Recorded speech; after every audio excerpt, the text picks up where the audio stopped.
The next question that we're going to have a look at is from 2011, and this is question 7, which is on acids and bases. It's on pH and indicators. So we're looking at sulfuric acid being a strong dibasic acid. The formula HA represents a weak monobasic acid. So you might remember that HA, acids break up to give H plus ions. Well, if it's monobasic, it'll just give us the one H plus, whereas if it's dibasic, it'll give us two H pluses.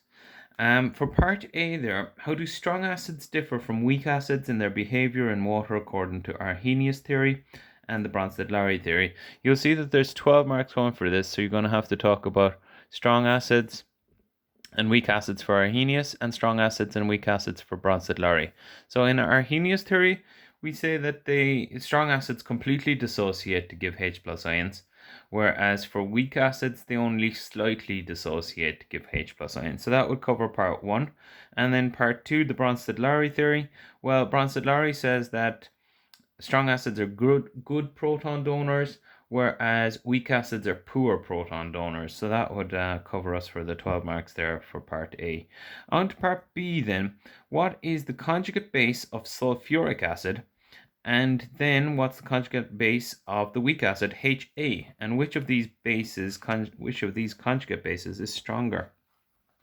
So if we have a look there, we're going to have a look at the this is our H2SO4. That's our acid, strong acid, and HA is our weak acid. And this is our strong acid. So I'm going to use solid arrows for strong acids. I'm going to use a forwards-backwards reaction arrow for weak acids. And we're going to get a H plus. So when we get H plus, that's what acids do. We get A minus as our conjugate base here. And if we do the same here, we get HSO4 minus as our conjugate base.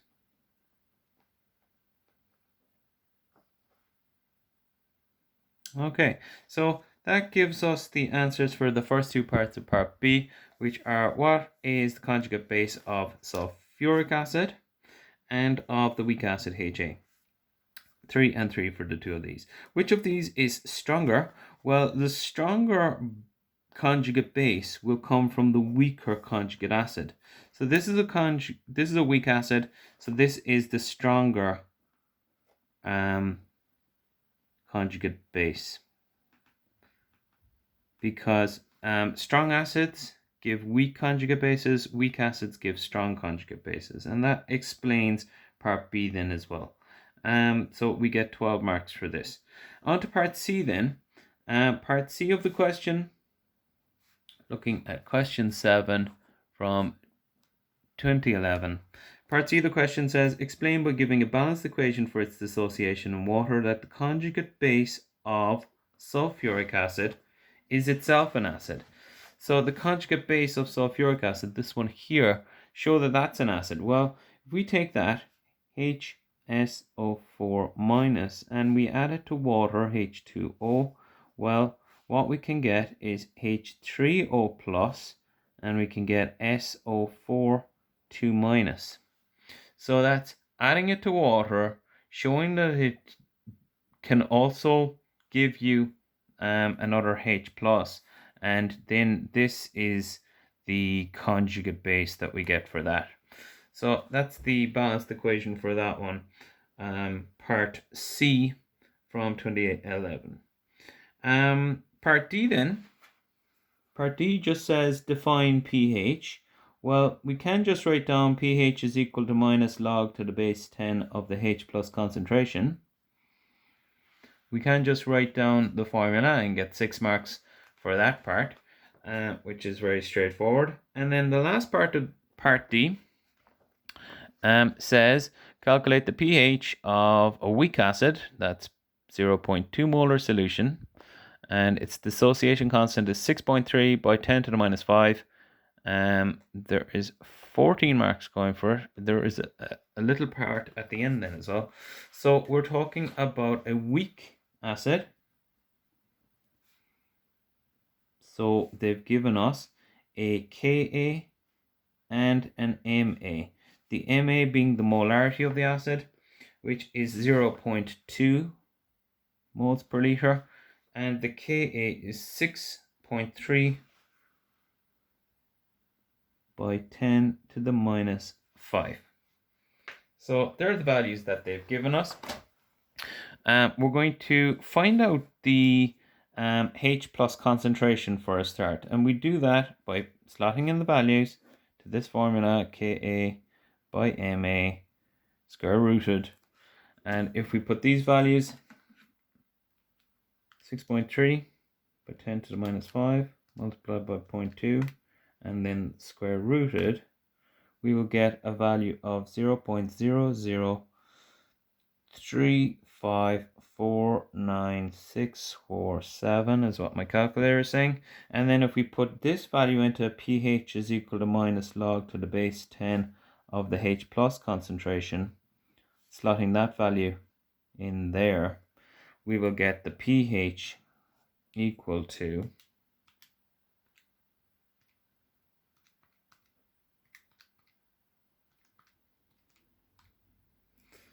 2.45 as the pH of the weak acid that they've given us, Ha.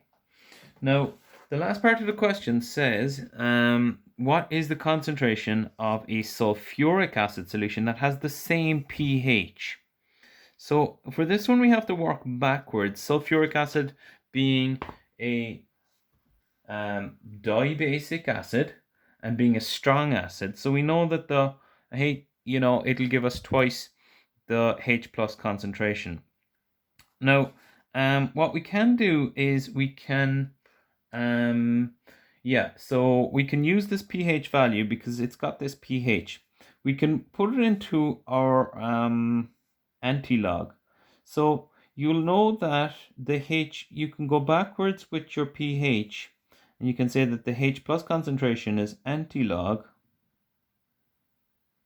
the minus pH.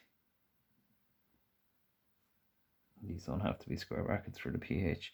But that'll give us the H plus concentration. So if we put in antilog minus 2.45, we'll get the H plus concentration.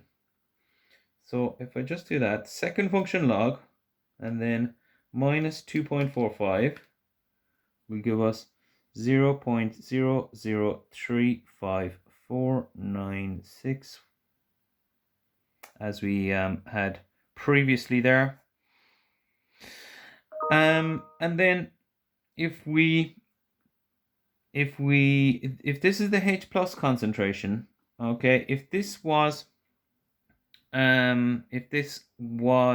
something like a strong monoprotic acid, we would be saying this is it. But because it's a diprotic acid, we just have to divide by 2. So if we divide this by 2, we'll get 0.00177. Or you can turn that into 1.77 by 10 to the minus 3. So that would be the molarity of the acid. And the reason for the dividing by 2 is because, remember, when we get H2SO4 as a diprotic acid, we get 2 H pluses for every one of the sulfuric acid. So that's why we have to divide by 2 to find the molarity then of the acid.